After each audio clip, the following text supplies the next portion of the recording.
Hello শিক্ষার্থী বন্ধুরা, আশা করি তোমরা সবাই ভালো আছো। আজকে মূলত আমি এসএসসি জীববিজ্ঞান তার কোষ বিভাজন এবং কোষ বিভাজন থেকে মাইটোসিস নিয়ে বিস্তারিত আলোচনা করব। আর গত ক্লাসে আমরা কোষ বিভাজন কি, কোষ বিভাজন কত প্রকার এবং অ্যামাইটোসিস কোষ বিভাজন নিয়ে বিস্তারিত আলোচনা করছি। তোমরা যারা ওই ভিডিওটি মিস করছো, এই ভিডিওর ডিসক্রিপশনে ওই ভিডিওর লিঙ্ক দেওয়া আছে, তোমরা দেখে আসতে পারো। সো আমরা আজকে আগে মাইটোসিস কোষ বিভাজন কাকে বলে সেটা সম্পর্কে জানবো। যে কোষ বিভাজনে একটি দেহকোষ থেকে নিউক্লিয়াস বিভাজিত হয়ে সম আকৃতি সম আকৃতি ও সমগুণ সম্পন্ন দুটি অপত্য নিউক্লিয়াসের সৃষ্টির মাধ্যমে দুটি অপত্য কোষের সৃষ্টি করে, সেই কোষ বিভাজনকে মাইটোসিস কোষ বিভাজন বলে। এই যে দেহকোষ আছে, এই দেহকোষ মূলত হচ্ছে মাতৃকোষ।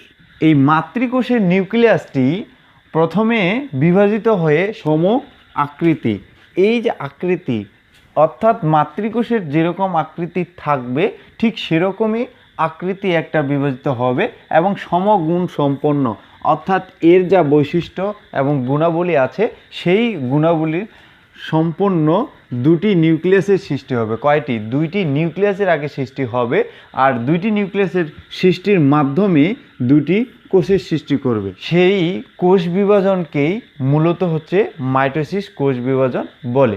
অপত্য কোষ সৃষ্টি মানে নিউক্লিয়াস যখন দুইটা নিউক্লিয়াসের সৃষ্টি করবে, দুইটা নিউক্লিয়াসের সাথে সাথে কিন্তু ক্রোমোজোম সংখ্যাও কিন্তু সমগুণ সম্পন্ন বা সম বৈশিষ্ট্য নিয়ে বিভাজিত হবে।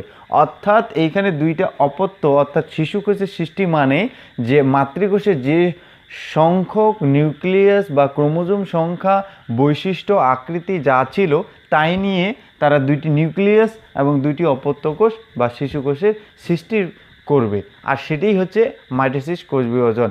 কিন্তু মাইটোসিস কোষ বিভাজন মূলত 5টি ধাপে সম্পন্ন হয় এবং এই 5টা ধাপ করার আগে ইন্টারফেস ধাপ বা পর্যায় নামে একটা ধাপ আছে, সেটা আগে সম্পন্ন করে।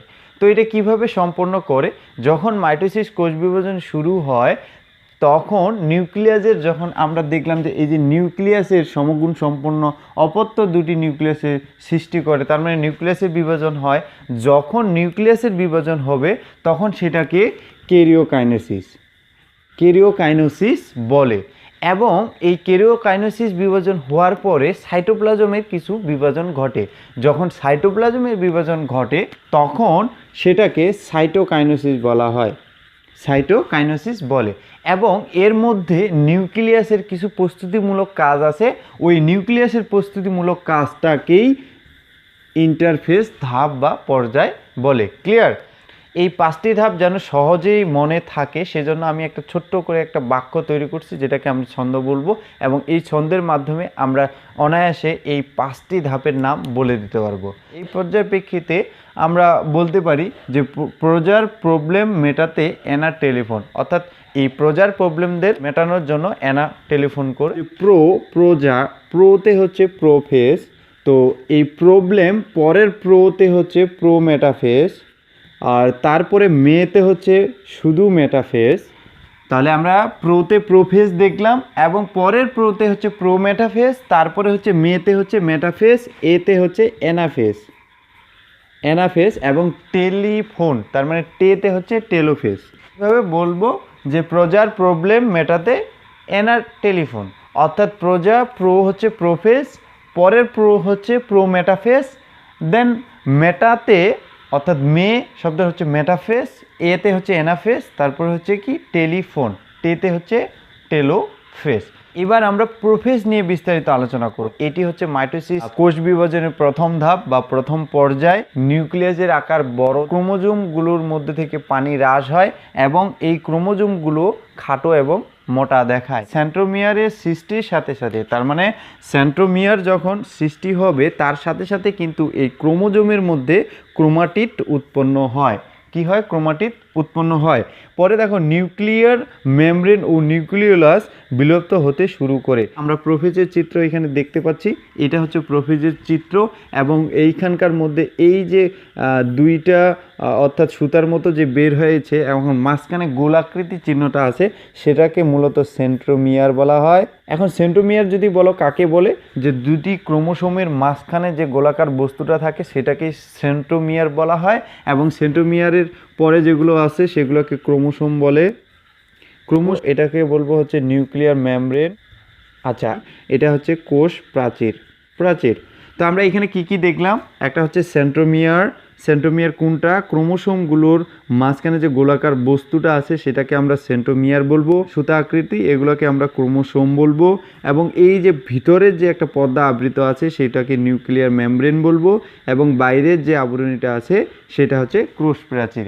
তাহলে যেহেতু আমাদের এখানে কোষ প্রাচীর আছে, তোমরা অনায়াসে বুঝতে পারতেছো যে এটা হচ্ছে উদ্ভিদ কোষ। প্রাণী কোষের ঠিক একই প্রক্রিয়াগুলো থাকে, একই জিনিস থাকে। সো আমি শুধুমাত্র উদ্ভিদ কোষটা আঁকে দেখাইলাম এবং এদের মধ্যে বিভিন্ন অঙ্গাণুগুলো। তো এবার আসি প্রোমেটাফেজের মধ্যে প্রথমে আমরা যে জিনিসটা দেখব সেটা হচ্ছে স্পন্ডল যন্ত্রের সৃষ্টি হয়। স্পন্ডল যন্ত্রের সৃষ্টি মানে কোনগুলোকে বুঝাইছে? এই যে দেখো দাগ দাগ যেগুলো আছে এগুলোকে বলা হয় স্পন্ডল যন্ত্র। তার আগে এখানে দুটি অঞ্চলের সৃষ্টি হয়, একটা হচ্ছে মেরু অঞ্চল আর একটা হচ্ছে বিষুবীয় অঞ্চল। মেরু অঞ্চল হচ্ছে আমরা এই উপরে কোণাকৃতিটাকে মেরু বলবো, মেরু অঞ্চল, এবং এই যে মাঝখানের চিহ্নটাকে বলবো বিষুবীয়। তো আমরা এখানেও ঠিক একই আকৃতির জিনিসগুলো দেখব, এগুলো আর নতুন করে দেখা মানে লেখার কোনো প্রয়োজন নাই। যেটা হচ্ছে কি এই গোলাকৃতিকে সেন্ট্রোমিয়ার, এবং হচ্ছে এইখানে যে ক্রোমোসোম এগুলো সুতার মতো যে বের হয়ে আছে ক্রোমোসোম, এবং এগুলোকে স্পন্ডল যন্ত্র বলা হয়, এবং এই যে গোলাকার বস্তুটা আছে এটাকে আমরা নিউক্লিওলাস বলবো। এখন একটা বিষয় আছে, এই যে চিত্রটার মধ্যে দেখলাম নিউক্লিয়ার মেমব্রেন, এইখানে কথাটা বলছে যে নিউক্লিয়ার মেমব্রেন এবং নিউক্লিওলাস বিলুপ্ত হতে শুরু করে। এইখানে দেখো এই যে গোলাকৃতিটা আছে এটা কি বিলুপ্ত হতে শুরু করছে না? হ্যাঁ, এই যে দেখো এর পরের ধাপটায় যখনই এটা বিলুপ্ত হতে শুরু করবে তখনই কিন্তু প্রোফেজ সৃষ্টি হবে। কথাটা বোঝো, প্রোফেজের এই যে নিউক্লিয়ার মেমব্রেনটা আছে বিলুপ্ত হতে শুরু করবে তখনই কিন্তু প্রোমেটাফেজ সৃষ্টি হবে বা প্রোমেটাফেজ ধাপ শুরু হবে।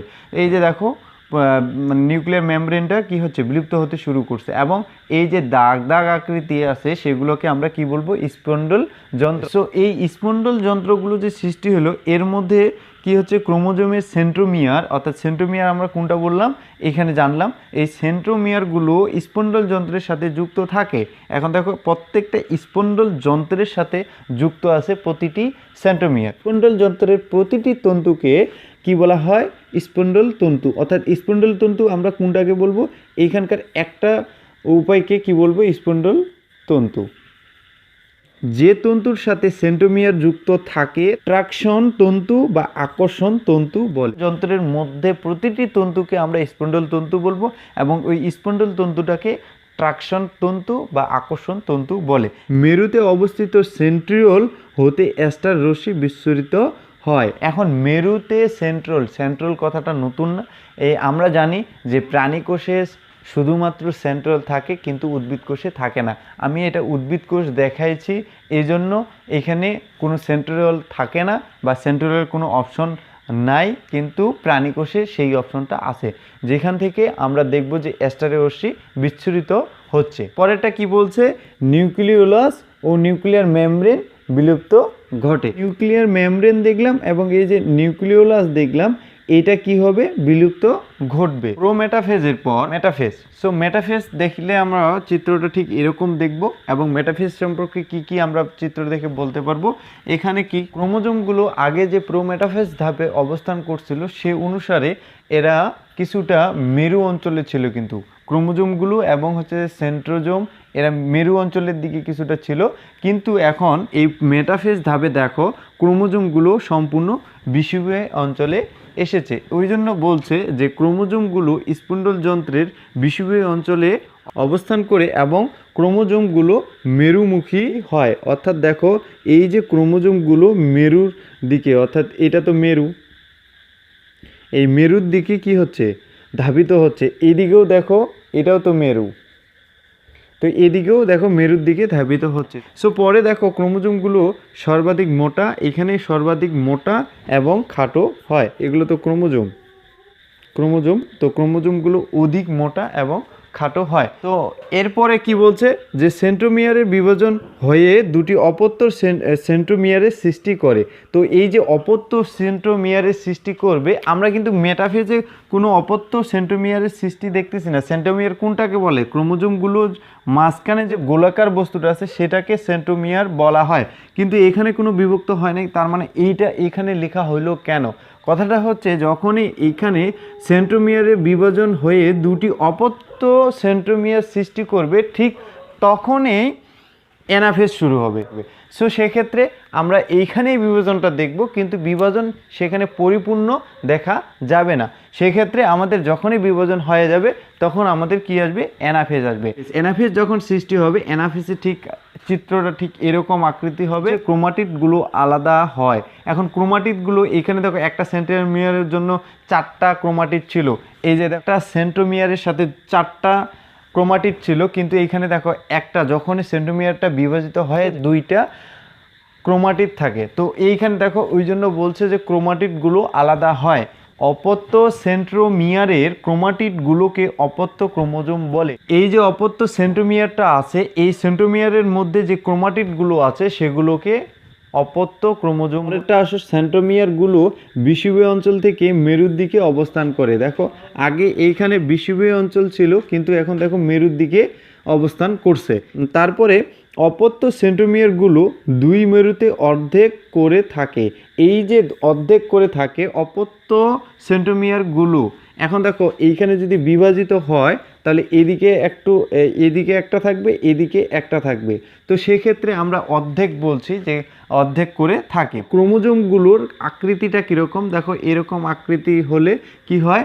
ভি আকৃতির, আবার আই আকৃতি, আবার এল আকৃতি দেখা দেয়। তো এখন যদি আমি বলি ভি হলে কি হবে? ভি হলে মেটাসেন্ট্রিক হবে, তারপরে এল হলে সাবমেটাসেন্ট্রিক হবে, জে হলে অ্যাক্রোসেন্ট্রিক হবে, আই হলে টেলোসেন্ট্রিক হবে। ক্লিয়ার?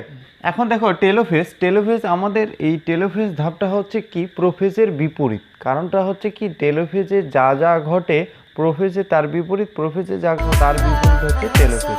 তো আমরা টেলোফেজের চিত্রটা ঠিক এরকম দেখব, এবং এইখানে মাইটোসিস পর্যায়ের শেষ পর্যায় এবং মাইটোসিস কোষ বিভাজনের শেষ পর্যায়টা হচ্ছে টেলোফেজ। ক্রোমোজোমে পানি যোজন ঘটে, অর্থাৎ আমরা প্রোফেজ ধাপটাতে লক্ষ্য করলে দেখব যে হচ্ছে কি ক্রোমোজোম থেকে পানি হ্রাস পায়। তার জন্য কি হয়? ক্রোমোজোমগুলো খাটো ও মোটা হয়, কিন্তু এখানে ক্রোমোজোমে পানি যোজন হয়, যোজন মানে যোগ হয়। তো সেক্ষেত্রে আমাদের এই ক্রোমোজোমগুলো কি হবে? এই ক্রোমোজোমগুলো হবে সরু এবং লম্বা। দেখো এই যে ক্রোমোজোমগুলো হচ্ছে কি সরু এবং হচ্ছে লম্বা। এখানে নিউক্লিয়ার মেমব্রেন ও নিউক্লিওলাস নতুন করে সৃষ্টি হবে। এই যে দেখো যে নিউক্লিয়ার মেমব্রেন আর এই যে হচ্ছে ক্রোমোজোম করে নতুন করে সৃষ্টি হয়েছে।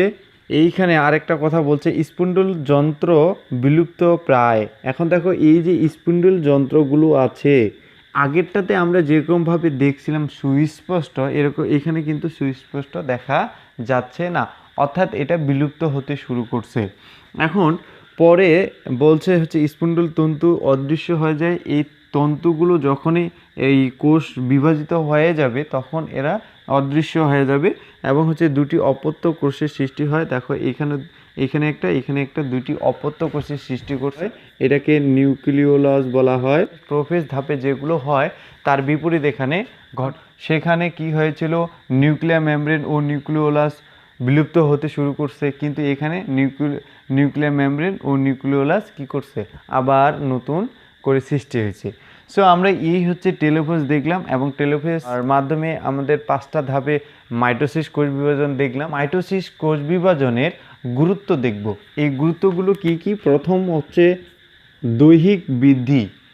মাইটোসিস কোষ বিভাজনের মাধ্যমেই কিন্তু দৈহিক বৃদ্ধি ঘটে। যেমন ধরো একটা কোষ থেকে লক্ষ লক্ষ কোষের মাধ্যমে একটা পরিপূর্ণ মানুষ। তো এই যে একটা পরিপূর্ণ মানুষ, তার মানে একটা ছোট্ট কোষ থেকেই, অর্থাৎ ভ্রূণ কোষ থেকে, যেটাকে জাইগোট বলি, মাতৃডিম্বক বলি, বিভাজনের মাধ্যমে একটি থেকে দুইটি, দুইটি থেকে চারটি, চারটি থেকে আটটি, ঠিক এইভাবে বিভাজিত হতে হতে লক্ষ কোষে পরিণত হয়ে একটা মানুষ।